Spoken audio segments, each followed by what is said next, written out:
Try it now. Ah, shoot. I don't know why this would be happening. It wasn't happening. What changed? Scott. I don't know. It happens sometimes with headphones. Yeah, I mean, the Crowdcast. Is it me? Oh, I just saw your text, Scott. Sorry that I missed you for a while. No, it's all right. Does that work? Yeah, that's better. Or is it still echoing? A little bit. I don't know why that would be.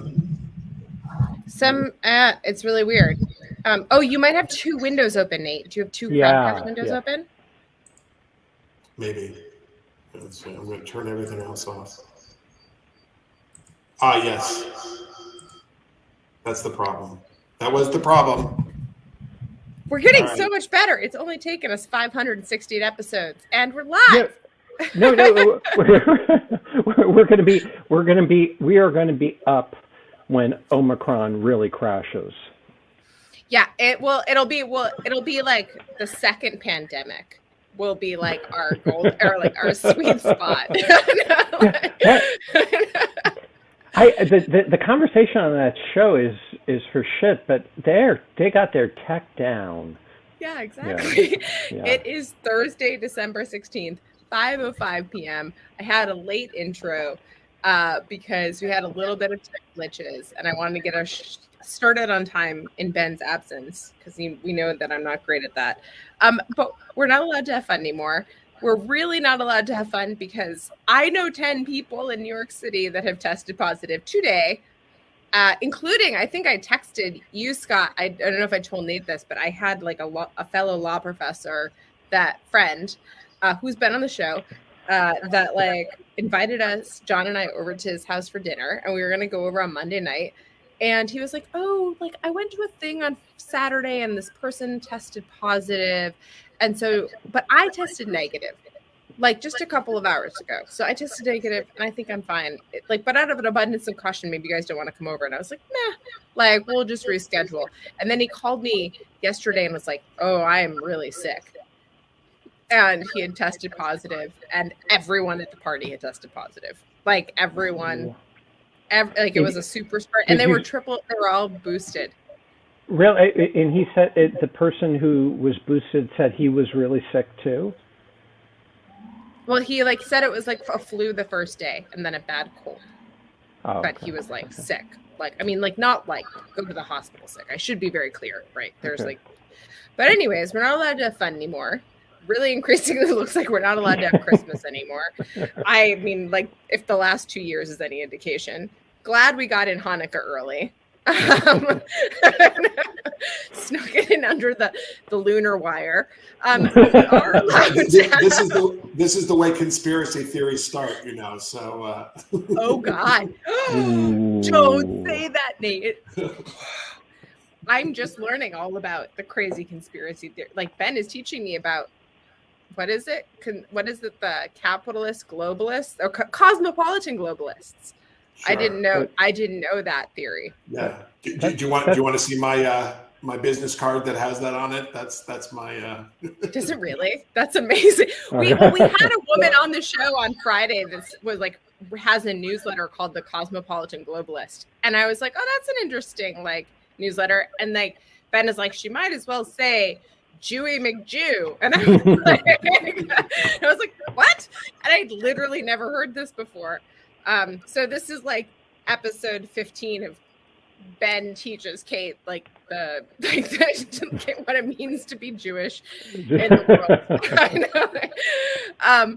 But anyways, we are not okay. I said this already, but we have Nate Persily on the show today. I've been really excited to talk to you for a while. I tried to have you on last week, but we got overbooked weirdly. And but I'm super glad we can have you on today to talk about the bill that you wrote, which I think you had talked about really briefly on the show before, but now it is an actual bill that has been introduced by Coons, Portman, and Klobuchar and the Senate. And I want to start out by like in this Schoolhouse Rock scenario, Nate. Are you like the bill? Are you the kid sitting on the steps next to the bill? Are you like Are you like some like homeless person shuffling by? Almost certainly that's what I am. Yeah. I just put into the chat here the text of the bill so people can see it, and the early version of the bill. I was gonna put your early version of the bill up if that's okay. Well, for the Coons, I'll talk about the current version since that's the one that would be more likely to pass. The earlier version, if you go to my Twitter feed @Persily, it's with my testimony at the top of the page. So let me just tell the genealogy of this a little bit. So I had, as you know, I've been working for many years trying to get data out of Facebook through a group called Social Science One that Gary King at Harvard and I studied. We've been banging ourselves our heads against the wall for quite a while in trying to get the individual level data out there and in the hands of the social scientific community. We made some progress, and y'all can see more about that, or I can answer questions on that. But I became convinced that because of the obstacles that the general counsels inside Facebook and the privacy people were erecting to our effort, that only federal legislation could facilitate outsider access to platform data. I then started working about a year ago on legislation that would do that with a law firm. Nate, just one quick question. Do you think that the objections that general counsel at Facebook and the privacy people, do you think that those were like bona fide objections, or do you think they were just trying to hold you at bay? So I think the objections were genuinely held. These were not pretextual, but I disagree with their legal interpretations, both of GDPR, the European privacy law, and the FTC consent decree. In fact, I held a meeting in Brussels with people from Facebook and data protection authorities to try to say, all right, this is okay, right? And I'll say that the data protection authorities did not exactly acquit themselves well, because they said things like this: you, Facebook, will have a good argument under GDPR that this kind of data access is okay. And it's like, from the Facebook side, it's like, look, we don't want to know what a good argument is. We want immediately.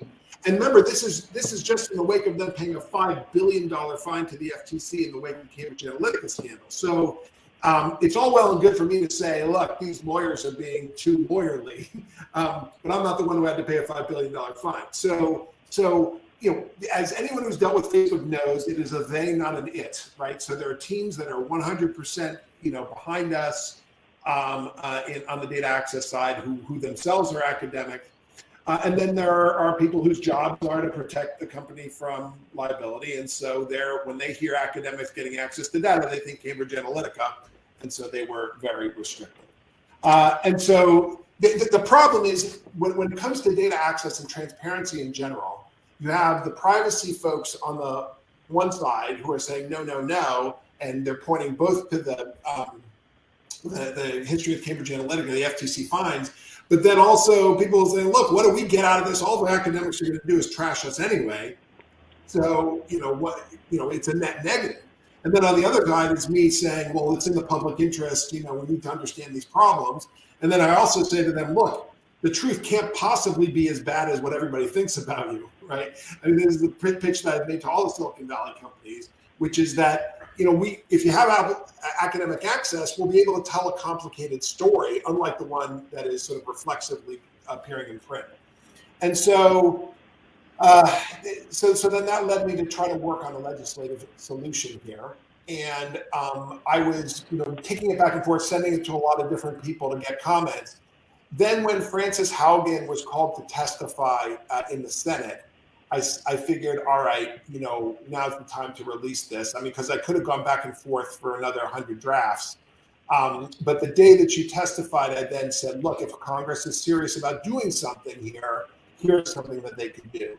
And I've now come to appreciate the appetite that people have for something concrete that looks like a law, as opposed to, say, a white paper, yet another white paper, a report or something, right? So if you actually have something that is in a format of legislation, then the staff can then pick it up and, cut and paste and plug things in.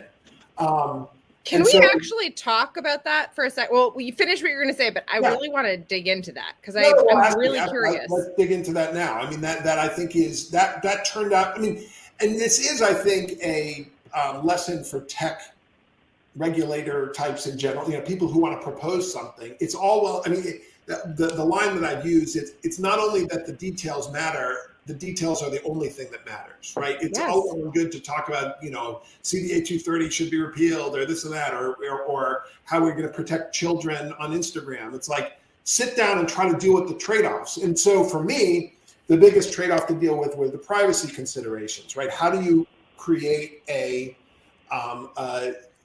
protocol for researcher access to firm data, much of which is, you know, sensitive, and do it in a way that you will not have privacy leakage. And so, for example, there are other models that well, just so the audience knows, the proposal that I made, which is incorporated into the Coons, Portman, Klobuchar Platform Accountability and Transparency Act, is that the FTC, working with the National Science Foundation, will basically compel the platforms to turn over data to outside researchers, but the data will reside at the firm in a controlled environment, and nothing will escape from that environment unless it is done. There's a privacy review that would be conducted, right? Yeah, so that's basically a FISC. Yeah, well, yeah, and it's not dissimilar to what we experienced, say, with census data, that you have these sort of sworn researcher with sensitive census data, like the individual level stuff, not the stuff you can get on the web, and there are other models with healthcare data sets, and you know, where you just have some vetting of the researchers. You have actually surveillance of the researchers as they conduct their analysis, and then looking at their data, looking at whatever leaves that room to make sure there's no leakage of privacy.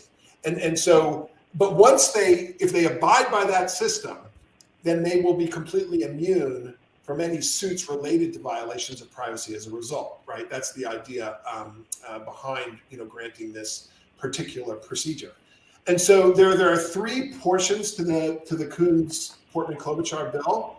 That's the first one.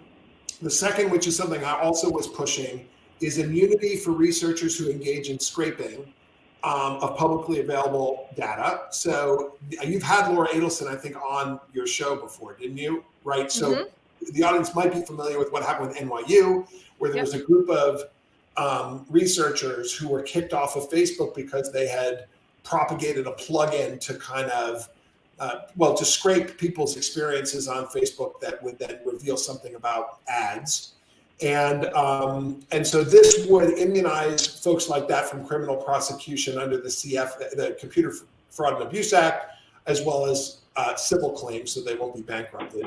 And then the third part of this is something that Brandon Silverman, who ran CrowdTangle, helped. I sort of worked with, brought him into this conversation. CrowdTangle was the API it was a company that Facebook bought that allows newsrooms in particular, but academics use it as well, to see which stories are getting, which URLs are getting the most engagement.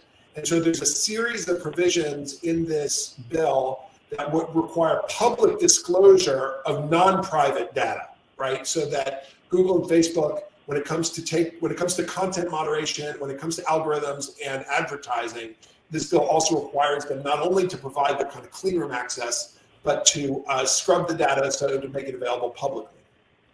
So just to like kind of really quickly say, like, I think that actually, so for instance, the CrowdTangle, I think one of the best uses of the CrowdTangle data was Kevin Roos's list of the most viral stories or the most viral kind of things or accounts like that were happening on Facebook, which in complete countermanding the conservative line that basically they were being over censored and that these things were being taken down all over, where like the most clicked on links were like far and away from conservative news sources, and the most distributed content. And so, like, to your point though, Nate, your greater point where you started about the genealogy of this whole project, which is like to the platform's behest, is like this level of transparency because it will allow for more kind of, but then like CrowdTangle stopped cooperating. I don't know actually how that all ended up, like the details of that, like ended up kind of like falling out, but that kind of fell away, and everything with Laura Edelson fell away. And so kind of like here we are. I don't actually know where things stand with Laura or anyone else at this point, but well, let me give a little news on some of that. So first of all, the Kevin Roose thing, this is important for people to understand. So what CrowdTangle measures is interactions, right? Forwarding, likes, things like that. And so so CrowdTangle would show you how much of those public posts were being forwarded and engaged with, right? It didn't actually have exposure data. And that's one of the criticisms that Facebook was making of Kevin Roose and others, which is that, yes, it's true that conservatives like Dan Bongino and Ben Shapiro get huge engagement, but then they would say, well, no, it's actually not the case that these are the most viral in the sense of the most people are seeing this. That then led Facebook to release quarterly, they buried one report, but then they eventually got leaked on exposure data, like the top 10 links that have been seen on Facebook. And that turns out to be not as sort of uniformly conservative, but it has some other flaws, which is it's a lot of like crap, right? It's like really like low quality information, stuff like spammy content that gets through the system. Casey Newton did a really good piece on that in his Substack for those who are interested.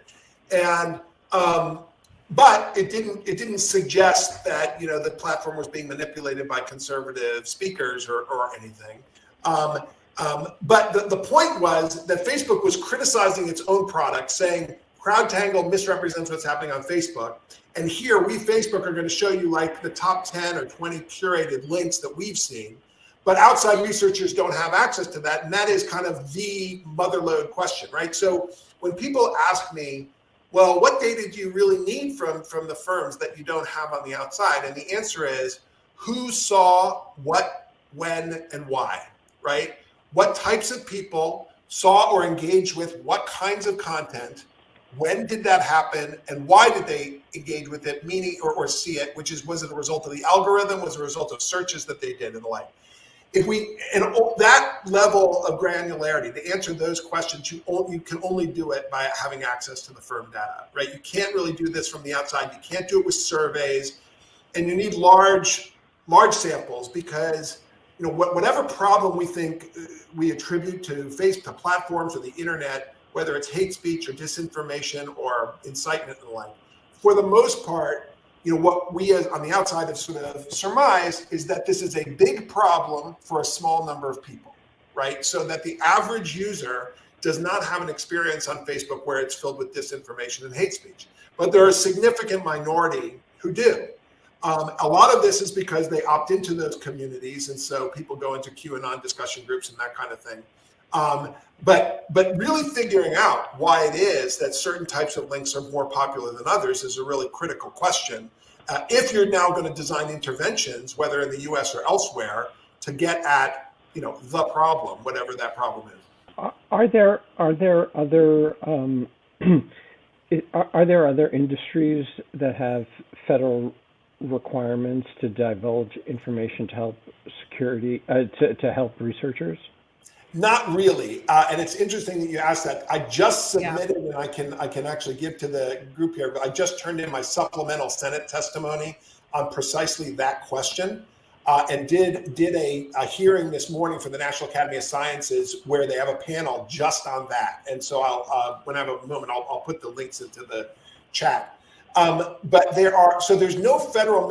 Aside from federal mandates that, like, say, financial institutions do certain types of disclosure to the government, or sometimes with pharmaceutical companies or healthcare providers, right? There are instances where, as part of the larger regulatory scheme, you have all this forced disclosure, campaign finance being another example. But there are voluntary efforts that have been undertaken with greater success. MasterCard does some stuff like this. So there's a group called the Health Cost HCCI, Health Cost Expenditures Institute or something like that. I can't remember. Healthcare Cost Institute, sorry, HCCI. that works with private healthcare providers to provide this for researchers. So there are models, and then the census data that I mentioned before is really the kind of model for analyzing federal statistical data. But no, I don't know that what we're proposing here is quite different, right? It is, and you know, if you're on the Facebook side, you're kind of being put into a little bit of receivership here, right? That basically you have now lost the right to be secret, right? And for those, and I've had people raise First Amendment questions about this as to whether, you know, we could do something like this. And my view is that, look, if you think, because people say you couldn't force the New York Times or the Washington Post to embed researchers there to kind of monitor everything that's going on. How can you do that with Facebook and Google? And my answer is, well, because they're not the Washington Post or New York Times, right? That they have achieved a level of scale and monopoly status. But that's not even the most compelling reason that they're not the New York Times or like the Washington Post. Like the most compelling reason I think for this is that they distribute user-generated content, and they are like, it is individual speakers speaking to other individual speakers, and the role of the platform is to match not even a speaker to listener, but speech to a listener. So it can, like, a speaker speaks and the speech can last forever in that, like, kind of, and be matched across time. Like now with like the algorithm in the newsfeed, the speech hovers and like kind of like lingers, and then they match it with like the listener that has like some discrete amount of attention that they can spend on it, right? But like that is like the way, like that is a very different thing than what the Washington Post or the New York Times does. Sorry, I didn't mean to cut you off, Nate. Scott, I would just say also that just following up on what Kate was saying, but that there are certain privileges that being a platform gives you, that is obviously Section 230, immunity. And so it would seem like if you are immune, I mean, the New York Times and Washington Post don't enjoy Section 230 when they're in their print incarnation. And so, like, I think it's perfectly proper for Congress to say, if you get this immunity, you have to show that this is appropriate. Right. Anyway. Well, but look, all websites, right, that host user-generated content have 230 immunity for that content, right? And so for that reason, too. Pardon me? For that reason that Scott said. Yes, yeah, but that'll include New York Times to the comment section, all that kind of stuff, right? Yeah. But I agree with you, Scott, on the basic point there. I had, for those who are interested, we did a Cyber Policy Center seminar at Stanford, me with Eric Goldman, where he was taking the very strong First Amendment argument here that basically said all this stuff is unconstitutional. And his view is that, you know, for these purposes, that it's almost like, you know, sitting in the newsroom watching the content, the decisions over content. And I was like, look, if you believe that, it's not clear to me any tech regulation is constitutional, because if this, which is, I don't want to undersell it, but I would think this is lower hanging fruit than other kinds of CDA 230 reform, or, you know, stuff to do with Instagram and kids, or, you know, pick your area. And then also like Kate's doing work on antitrust here too, you know, which is, you know, you could make a First Amendment argument about the antitrust enforcement also in theory, right? You know, you can absolutely make I mean, that this is like, yeah, sorry, but yes, I mean, or the lack thereof of like an antitrust argument is like actually kind of where I come out, unfortunately. But like, yeah. It was necessary to like a math problem that you look at it and you know what the answer is, but like then like the math, like you're not going to get any credit if you don't like show your work. And so like I feel like I just spent like 6 months of my life showing my work, but yes. Well, anyway, but the point is just that, like, if this transparency law is unconstitutional, that we can't force them to disclose certain things, then I think, you know, there's a real question for other tech regulation here. But, you know, Scott mentioned CDA 230. There is something in the final bill that I did not have in mind, which is removal of CDA 230 immunity in the event that the platforms don't cooperate with these kinds of public interest obligations. So People have talked about that for a while. It's like I think it's a pretty good, like. Well, it is. I'll tell you though, that's where I've gotten some blowback from some folks on that, but partly because it kind of muddies the waters. It's like now it becomes a CDA 230 bill, but I'm comfortable with it, and it can be bargained away in the end if necessary. But yeah, go on. Is it really fun to have written a bill and for it to be debated in Congress? Is it fun? Yeah, I think it's a good question. It was good to testify, a month or so ago, and to see. And there were a lot of people actually showed up to that hearing as well.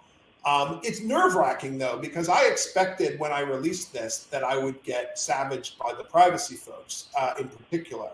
But I think I tried to cover my bases enough early on and try to get them, if not on board, at least to know that this was coming. That I think they're being cautiously optimistic. I mean, look. As with every piece of legislation, you asked me if I'm the bill sitting on Capitol Hill or what role I'm playing. It's the chances of passage are low, right? Just because the chances of passage of anything with this Congress are low. My hope, though, is if they do turn to tech regulation, that this will be, the first among equals there, because I think the Democrats and Republicans can actually agree on this. Whereas on CDA 230 reform or antitrust or privacy or something like that, it's going to be much more difficult. Yeah, go on. I'm sorry. Please finish. Well, no, I was just going to say my experience when I was testifying also is that, look, the answer to all the criticisms is to say, well, let's find out, right? And so when Ron Johnson kind of went off the handle in our hearing and started saying, well, the liberal Silicon Valley executives are silencing conservative voices, my response is, well, let's find out, right? The only way you're going to figure this out is if you have access to the platform data. And then when the left is saying, look, these platforms are awash in incitement, hate speech, and disinformation, and we got to do X, Y, and Z about it, the answer is, okay, well, let's see. I mean, like I said, in the last year or so, I've become more skeptical on the role of the algorithms in promoting some of this content. I'm open to the possibility that still is happening, that the algorithms are for the general. But I've become more convinced that the problem is these concentrated groups of users who are opting in many cases, to these communities, whether it's through Facebook groups or otherwise, where they are then becoming radicalized. And look, that's still a Facebook problem, right? But it's a different problem than if it's just the algorithm. I 100%, that matches 100% with what my intuition has been for a while. And I really doubted my intuition for a while because people went so hard at the algorithm. And I was like, is there something that I'm missing about what this algorithm is? Because this, but I don't know that there is, but anyways, Scott, you were going to ask a question, so go ahead. Oh, I was just going to say that you made it sound so fun. I'm thinking of writing my own bill. Sure. But everybody says you're in the pocket of big philosophy, so I don't know whether I do want to have immunity for all legal positivist speech.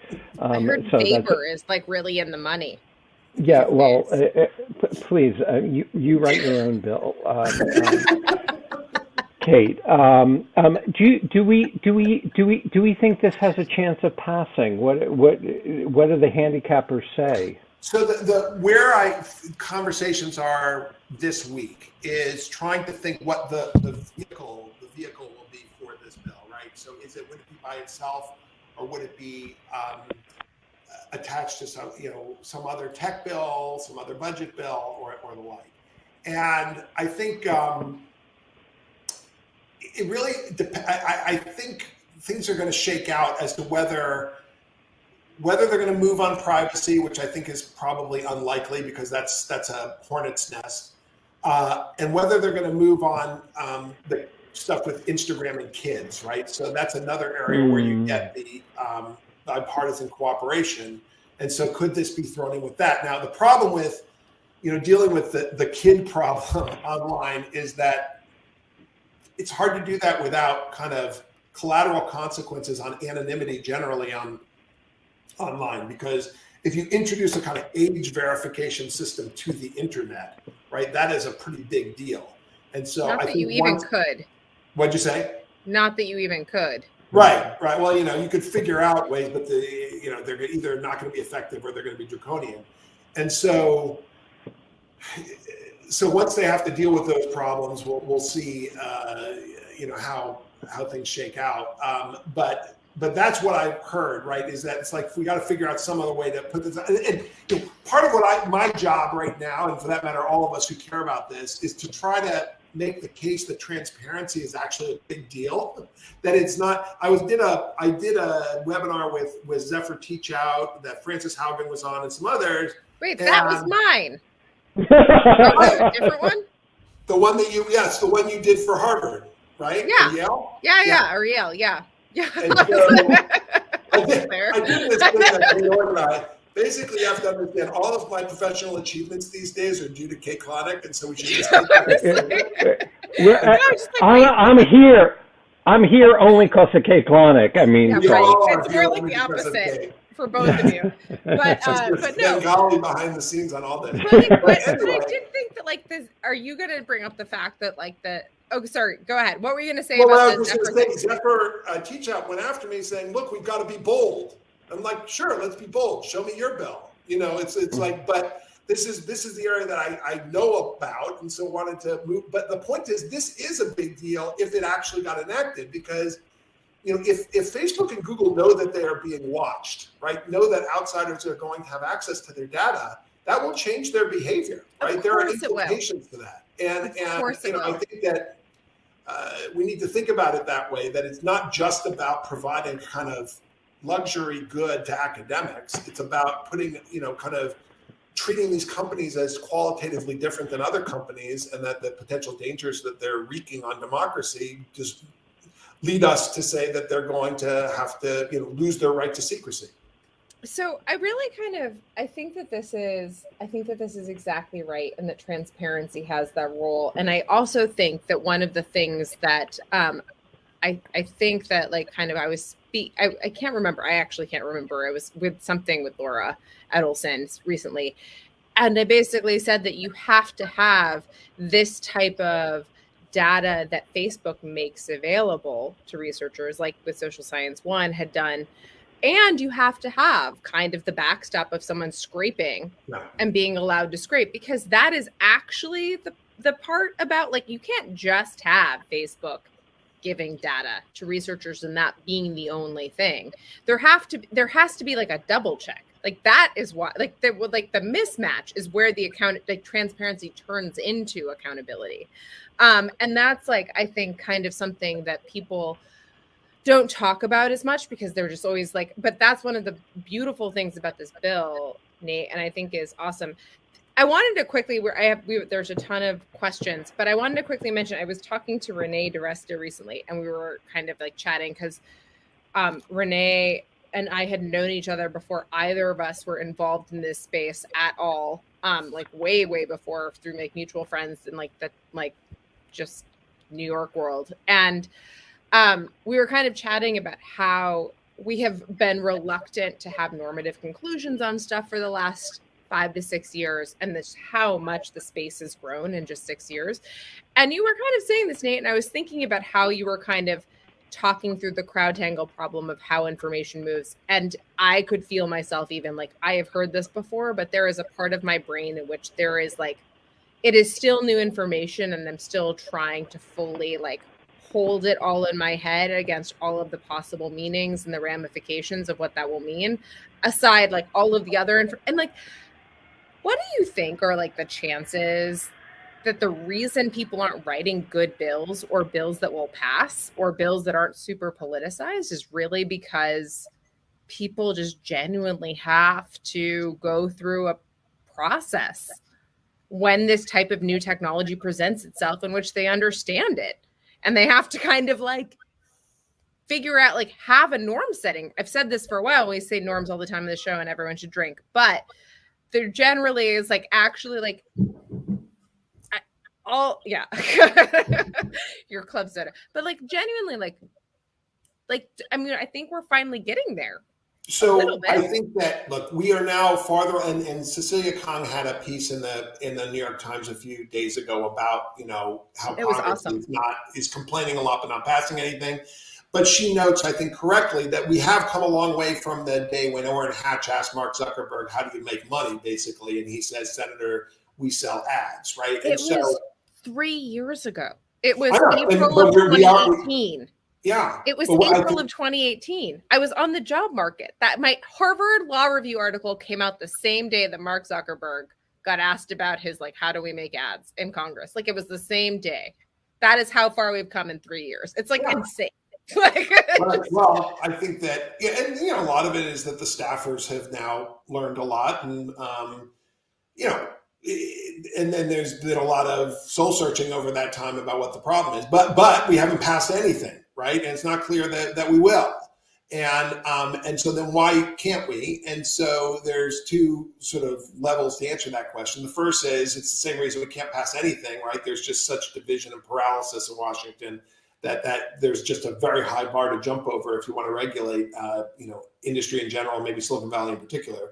The second is the complexity of this issue and how it's changing so rapidly. And so one, I don't know if it's a criticism, but a question we've got on the bill is what would it do to the metaverse, right? And so will you be able to, because this really focuses on websites or mobile platforms and the like, and I think it does need to be amended so that it's clear that it would deal with virtual reality as well. Ryan Kalo asked you this question on Twitter. He was like, what are you going to categorize an Oculus as? I think he said. And so that was something actually in my original bill where it wouldn't have been a problem. With the way they've done the language here, it might require some amendment. I actually think it would still be covered by this bill, but let's just make it clear in the final version. And you know, the other thing that we haven't even talked about that people need to understand is that the more and more that we move toward encrypted forms of communication as being the dominant ways that people are communicating online, the less able anybody is going to be to do any research on this, right? So that, well, we in the U.S., we don't use WhatsApp in the same to the same extent that, you know, Brazil and India and others do. In those countries, right, it's really difficult to do this kind of research, and in some respects, we need to study Facebook before it's irrelevant.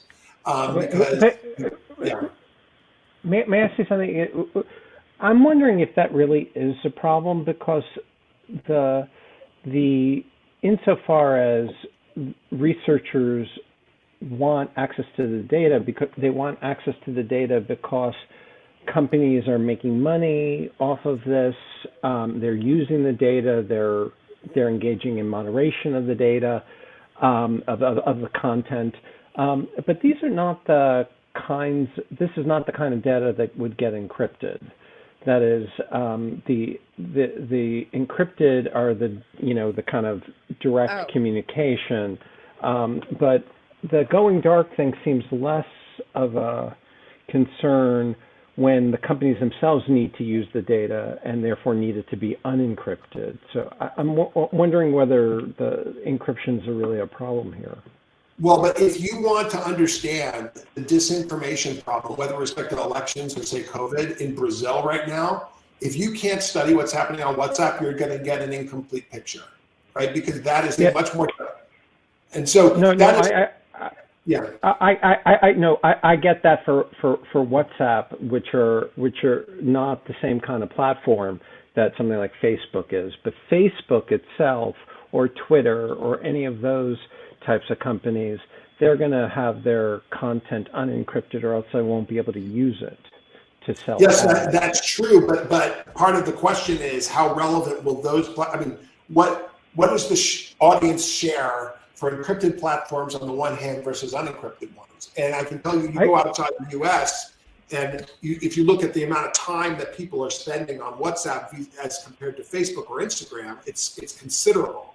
And so we need to figure out. Right? I mean, look, we're going to study whatever. Are you saying that people are spending time? Sorry. Are you saying that people are spending time on WhatsApp messaging each other, or looking at like basically individual link, you're basically making the point that sending individual links to your friends through these encrypted messaging services taken over hosting it on Facebook or Twitter. Yeah. I mean, okay. This is the thing. Again, in the U.S., we don't quite appreciate what's happening in these other countries. But WhatsApp is not a kind of simple text messaging app in these other countries, right? Yeah. People run their lives on WhatsApp, and it's the size of the groups. And the political parties have figured out very complicated and clever ways of using WhatsApp to propagate messages. So if you're trying to figure out where the sort of the roots of viral communication are on much of the disinformation and hate speech, a lot of it is going to be on WhatsApp. Okay. No, Thank it's you. a really good point. Yeah. I have like a ton of other questions, but Dr. Doom, the floor is yours. You're a disembodied voice. Go ahead. Hiya. Years ago when spam first came to the internet, people talked about imposing costs on the transmission of an email, which would change the behavior of the people sending them out. For instance, requiring some form of postage or something like that, which could be applied and rescinded depending on if it was welcome. Virality has some of the same issues there. It's not that it's unwanted, but it is probes and infectious throughout this social graph, and it's not separate from the problem that you talked about with the aggregation of special interest groups. It actually is it's a vector for creating those black hole of groups. So these are not really separate problems.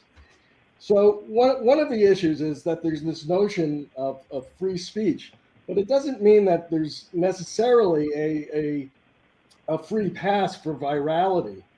And the question is, what is the simplest mechanism that requires the simplest level of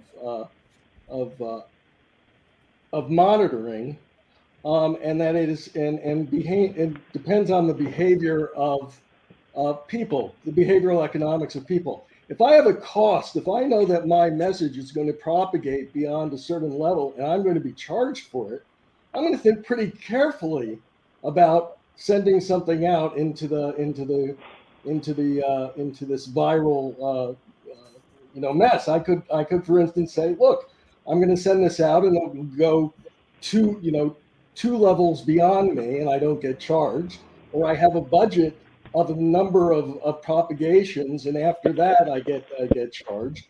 And so would it be possible and would it be reasonable to have some sort of fee associated with both the propagation in breadth, which is to say to the people around you, and in depth in terms of its levels, that would mitigate some of this automatically, some of the problems that you see with viral propagation? And it's a question rather than a statement that it would.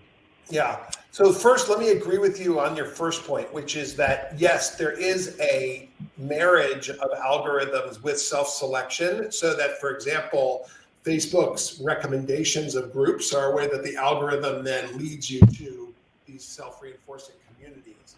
And so, and that's something, if you look at the election integrity project and the virality project that we're running out of Stanford, in the Stanford Internet Observatory, that we definitely find that. And so you're right. These are, but getting that right, understanding how much of the problem, whichever problem we're talking about, is a result of self-selection versus algorithmic pushing of people is a critical question. By the way, and going back to our original conversation on this, Kate, I do think it's possible that what's happening in the US is different than what's happening around the world in terms of the responsibility of the algorithms.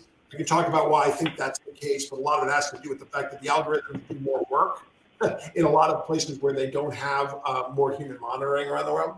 So that's the first point. The second, about kind of adding friction to virality. There are a lot of proposals that are out there.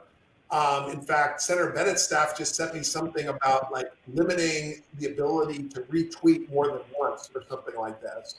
And, these would be major. There's already that in a lot of places.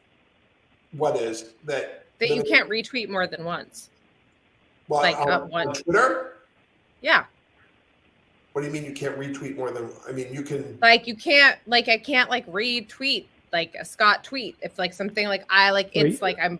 I used to not be this way. I could like retweet it like later in the day, but like now it's just like the same one. You mean the same one? Yeah, the same tweet. What? Oh, sorry. What did you mean? No, this was trying to say that basically that if you would not be able to retweet something that I retweet from Scott. Yes, it's like the leapfrog. Only one hop, right? Yeah, right. And it's like, okay, you can do. I mean, and then there are proposals to add other. All of you are coming after me for taking down Hertz. I just feel like I'm getting subtweeted this entire conversation. Like, you should have this as a service, Kate, that you actually, help people with the. I want you to go after Enterprise Rent-A-Car for me, since they screwed me over a month ago. It's like this could be lucrative. I have four people in my inbox right now who also want me to help them with their Hertz rental car. I have a very public email address, and everyone finds it now. So like, that's right. Yeah. Look, as tough as the environment has been for publications generally.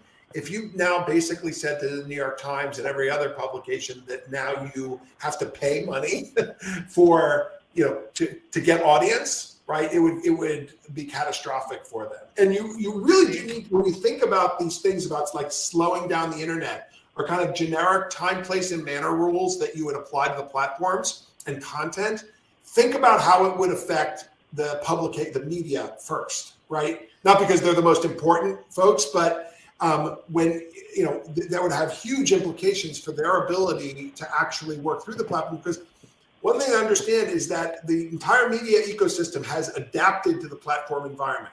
Right now, there's no way we're going to be able to take the genie out of that bottle, or toothpaste out of the tube, right? No, they've completely they manipulate it like they're like some type of like marginal democratic like country or something.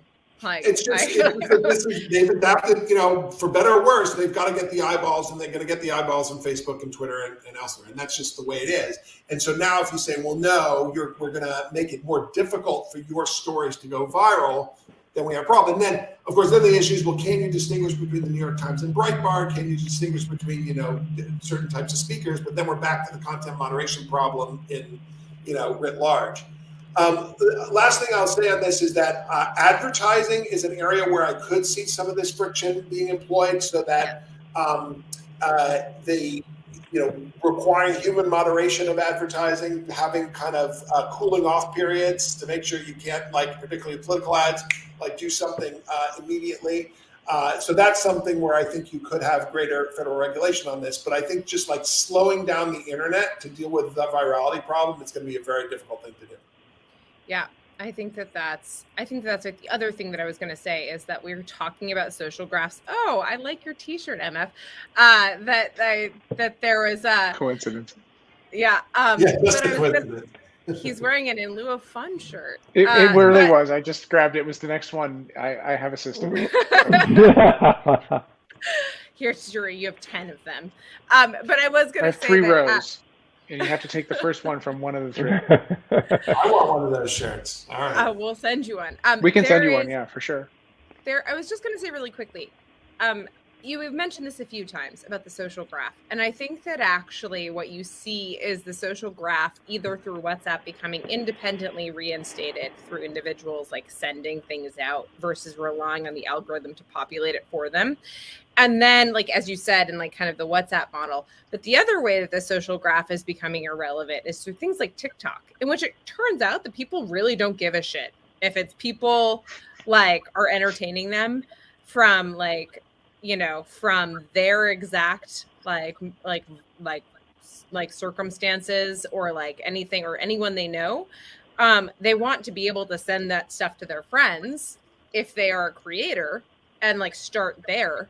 But like generally there is like this idea of it's a much more leacher friendly, much less while being a seeder friendly environment. It's not like based on like kind of on a social graph. And so I think that that's kind of an interesting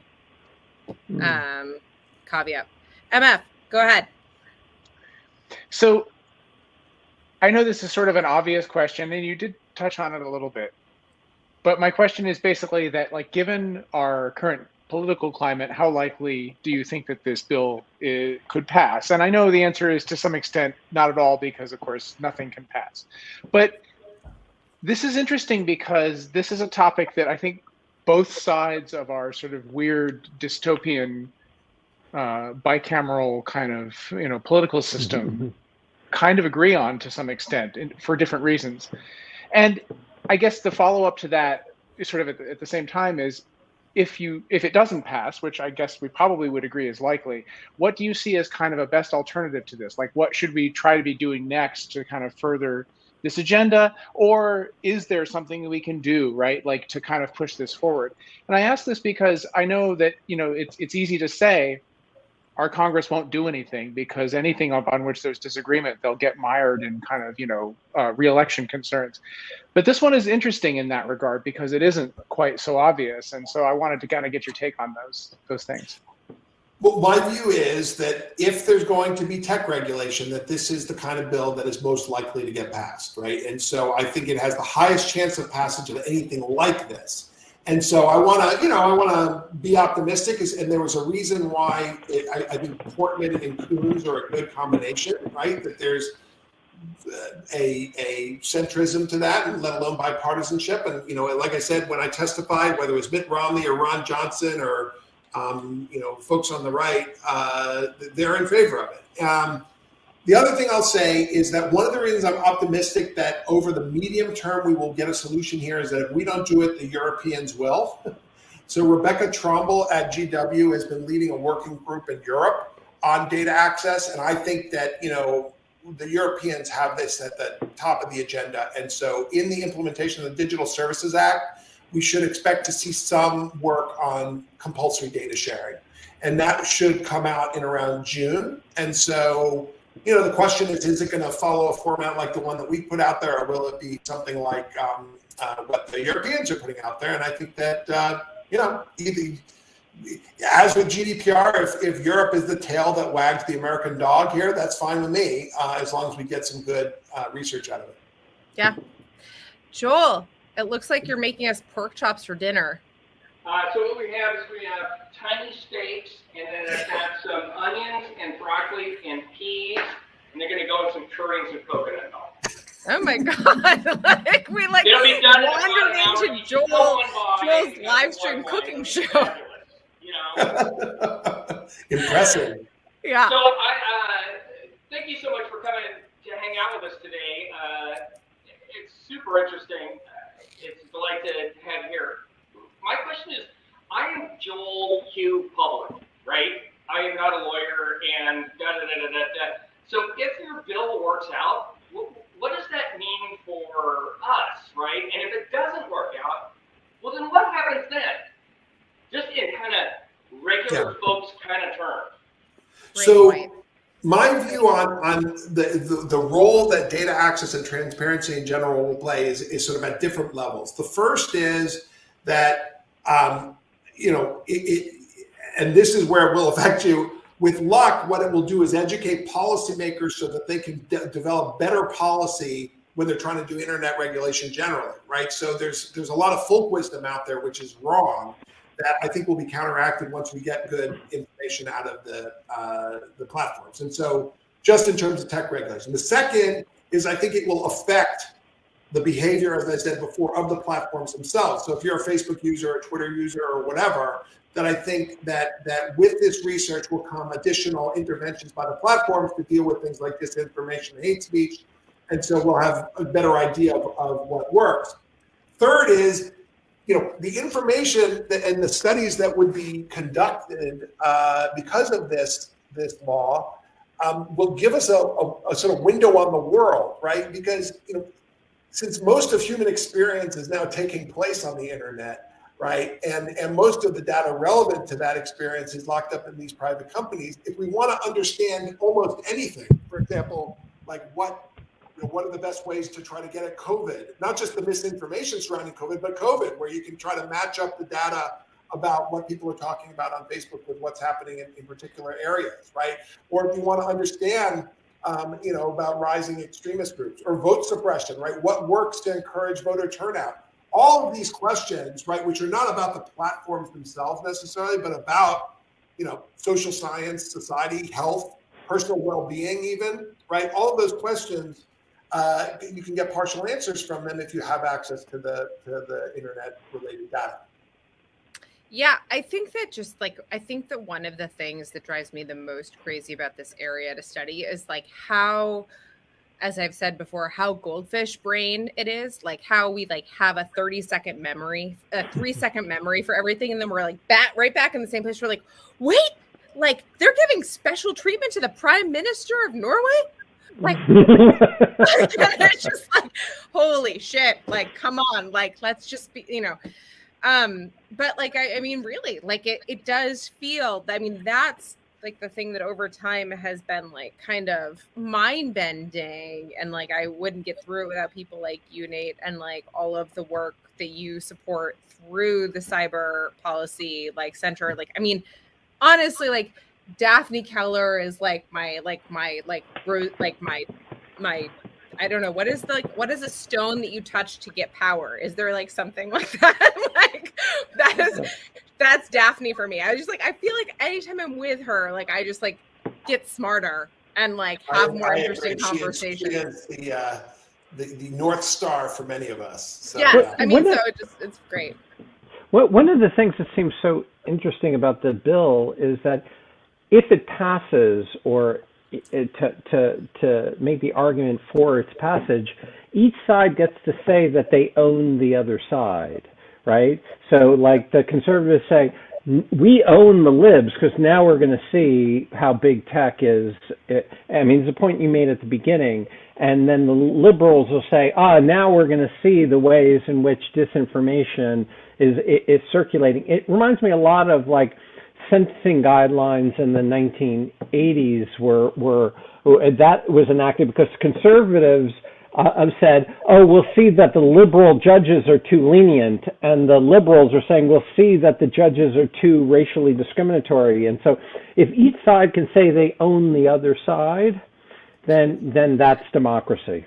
Don't tell anyone, Scott.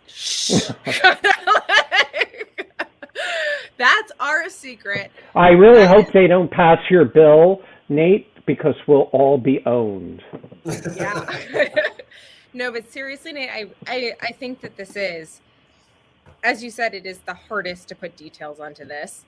I have contemplated how I would write such a thing many a time. I have no idea.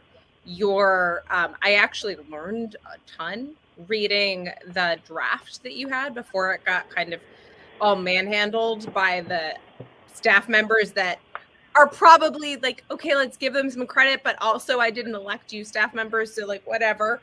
But seriously, like I think that it's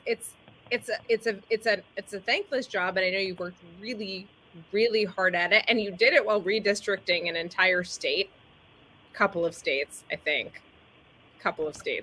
That's where yes, well, you can see my maps. Yeah, that's my. I just want everyone to know. Yeah. When I wake up at 6 o'clock in the morning on the East Coast, I sometimes like send Nate a message on Signal, and he often responds at like within 3 minutes of me texting him, because he's up writing some redistricting proposal to be ready for a 6 a.m. like email inbox of somebody on the East Coast, and it's just like kind of incredible. So like, man, no one told you that when you finally get tenure at Stanford Law School, you don't have to work this hard? Like, what's going on? Well, those of us who work in the democracy area, it's been you can call it an embarrassment of riches or an embarrassment of, I don't know. Tragedies, Yeah, tragedy. And so, look, before the redistricting, I was working on, because I was on the show talking about the Healthy Elections Project, trying to help local election officials prepare for COVID. And then it was out of the frying pan of election administration into the fire of redistricting with, doing the cyber stuff along the way. So, yeah, I mean, right now I'm done with Maryland. I'm done with Utah. I have Puerto Rico left that I have to do, and I've got several local governments. But we'll see. That's before the court. Didn't you do Pennsylvania? Well, I did Pennsylvania. The ones that I did I mean, the ones I've just done in the last year. And then before that, I've done Pennsylvania, New York, Connecticut, Georgia, Maryland. But we'll see. This is before the courts have gotten involved, right? So we'll see in the coming weeks whether the courts are going to start drawing maps in different places. Wow. Yeah, that'll be super interesting. Get this man a clone. We need like 2 of you. Like one for the I mean, you've really totally psyched me up. But like tomorrow, in the morning, I'm gonna write a bill for Congress, and then in the afternoon, I'm gonna start fucking redistricting. Because we need a good acronym for like legal positivism for all of us or something. But you got to figure out how to make it spell. Yeah, come up with the acronym, Scott. Yeah. That's the first step. Right. I wondered exclusive legal positivism for all doesn't kind of work because of the exclusive and the for all. But I will work on it. But thank you very much. You've been an inspiration, and I now have. We workshopped exclusive legal positivism and why it's not for everyone before. So this is not news to Scott. But yes, Nate, thank you so much for coming on. This was a really fun way to spend an hour. And we will be back 22 hours and 55 minutes from now. I think with Mike Pesca is going to be joining us tomorrow to hang out and talk about how The Gist is going now that it is rebranded with a naked cat on Apple Podcasts. It's not a naked cat. It is just a cat, but like it doesn't have any fur, which I guess is the same, whatever. Anyway, Nate, it was a pleasure as always. We don't have fun anymore, Scott, but in lieu of fun, we can write our own bills. We can write our own laws for Congress. We can redistrict, and we can reply to Kate at 3 a.m. Pacific Standard Time. Bye bye. Thank you so much. Thank you so much. Bye, guys.